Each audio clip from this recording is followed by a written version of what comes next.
හරි. අද අපේ පාඩම තමයි සත්තු. සත්තුන්ට අපි දෙමළෙන් කියනවා මිරුහංග. සත්තු මිරුහංග.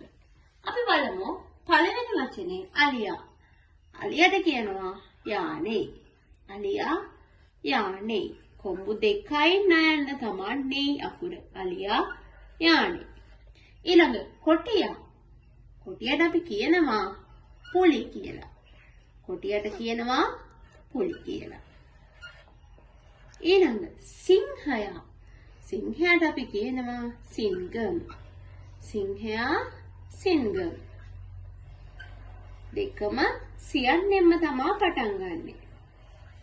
ඊළඟ හාවා. හාවට අපි කියනවා මුයල් කියලා. මුයල්.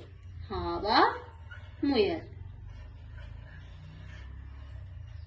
ඊළඟ ලේනා.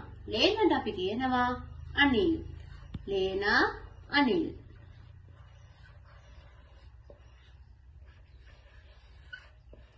ඊළඟ වචනය හරකා. හරකට අපි දෙමළෙන් කියනවා මාඩු. හරකා මාඩු.